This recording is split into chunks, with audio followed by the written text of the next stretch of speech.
ou quel est le réseau d'influence qui aboutit à la règle de loi.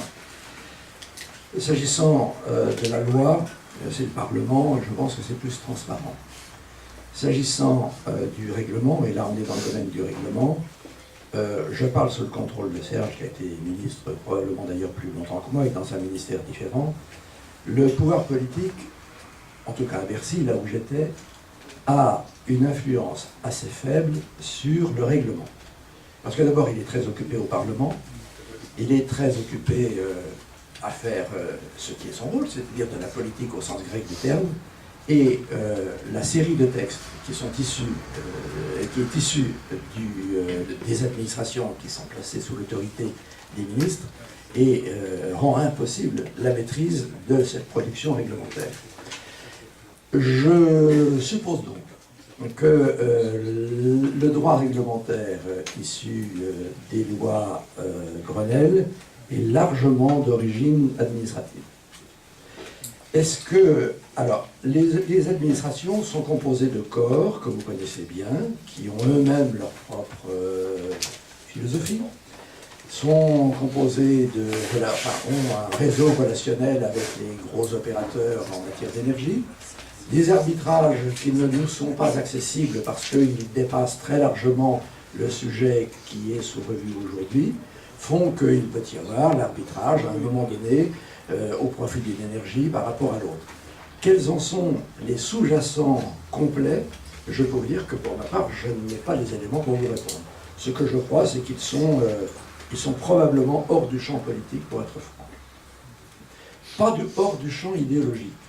Parce que le champ idéologique est également présent dans les administrations françaises, il ne faut pas l'oublier. Mais je pense qu'il est plus dans le champ administratif que dans le champ du politique. Non pas pour exonérer tel ou tel gouvernement, je ne sais même pas trop si ce n'est pas été commencé sous l'un et puis poursuivi sous l'autre. Donc on voit bien que, à mon avis, ce n'est pas vraiment un sujet politique, c'est un sujet de nature administrative. Je poursuis sur la deuxième question, monsieur l'architecte. Je ne répondrai pas sur la question de l'électricité selon ce qu'elle envoie comme CO2, mais sur la réglementation. Vous avez tout à fait raison. La réglementation est une chose, j'ai été insuffisamment précis tout à l'heure, c'est une règle de droit qui s'applique de manière très précise, on la respecte, encore une fois, ou on ne la respecte pas, on n'a pas le droit de ne pas la respecter, alors que la normalisation, qui est un concept juridique différent, c'est un concept fondé sur la qualité, sur lequel on doit progresser en permanence par rapport à la normalisation telle qu'elle existe, laquelle normalisation a vocation à évoluer en permanence pour pouvoir s'enrichir des progrès scientifiques, technologiques que le génie des personnes dont vous êtes permet de produire. Donc dans le premier cas qui est la réglementation, on peut espérer une très grande stabilité. Elle renvoie, lorsqu'elle elle entre dans le champ technique, elle doit renvoyer vers la normalisation qui, elle, a vocation à évoluer, mais elle est moins dangereuse pour vous, parce que vous n'êtes pas dans un cas où vous la violez ou vous la respectez, vous êtes dans un cas où vous veillez à la respecter, bien sûr, mais vous veillez en permanence à l'améliorer. Étant entendu que pour des raisons assurantielles ou autres, très souvent, vous la respectez de manière aussi précise que la réglementation, parce que vous risqueriez de ne plus être assuré si vous ne la respectiez pas. Oui, je rebondis un instant sur la seconde partie de votre intervention pour dire qu'il y a un problème réel. Les États membres ont souhaité, en matière de politique énergétique, conserver leur libre arbitre.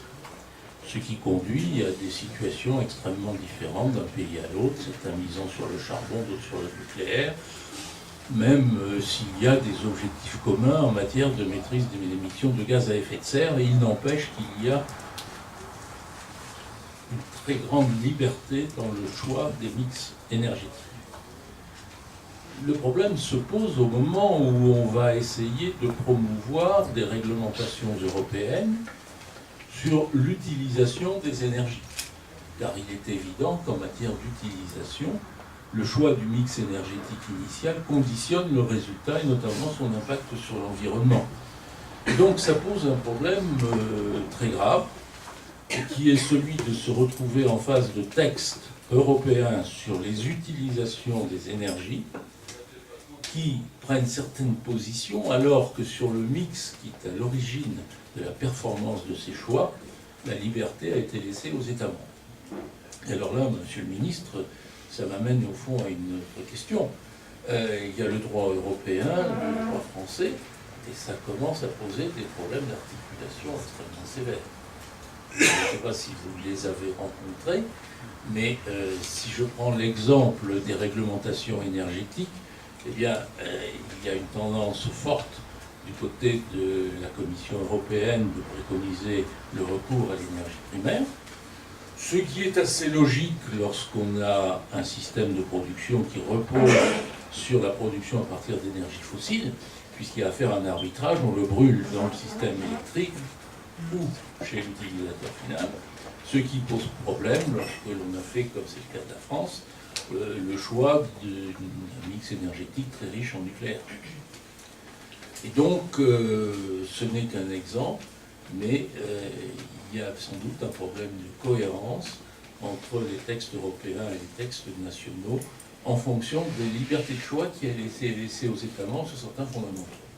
La question que vous posez est d'une très grande importance. Elle connaît d'ailleurs des développements dans le domaine, par exemple, du droit de la concurrence, que vous citiez tout à l'heure, M. Rogers, puisque j'étais dans un colloque récent sur le droit de la commande publique. Sauf cas particuliers, et les cas particuliers sont ceux qui confirment des bonnes règles.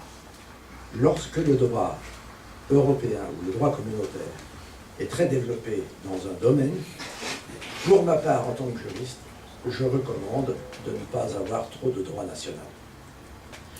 Ou le droit national, qui vient compléter le droit communautaire, doit être une déclinaison nationale, arbitrant des intérêts nationaux et n'essayant pas de modifier la structure du droit communautaire, parce que du coup, ça devient extraordinairement difficile. Si je prends le droit de la commande publique, où malheureusement je suis plus à l'aise que dans les droits de l'énergie, le droit de la commande publique est précisément un droit extrêmement complexe, parce qu'on a voulu ajouter une couche nationale à un droit communautaire qui est déjà extrêmement compliqué. Et donc, lorsque nous débattons avec la Commission pour essayer d'alléger le droit communautaire, on nous dit, bon, écoutez, vous êtes le dernier pays qui doit nous faire cette remarque, puisque c'est là que vous êtes le pays qui a la couche nationale la plus épaisse. Alors, il faut, dans tous les domaines, être extrêmement vigilant sur ce sujet. On n'est ou pas convaincu de la bonne production normative de la Commission. Moi, je suis convaincu qu'elle est aussi malade que l'administration française, parce que les textes qu'elle élabore sont d'un raffinement, à mon avis, excessif. Et du coup, elle prive, me semble-t-il, les États membres de toute possibilité d'y ajouter des arbitrages infra-européens, c'est-à-dire nationaux. Donc, M. le Président, je pense que les conflits de droit communautaire et de droit nationaux sont très très handicapants pour l'économie, pour les entreprises, pour l'ensemble des pays. Et moi je recommande un droit national extrêmement léger lorsque le domaine a déjà été envahi par le droit communautaire.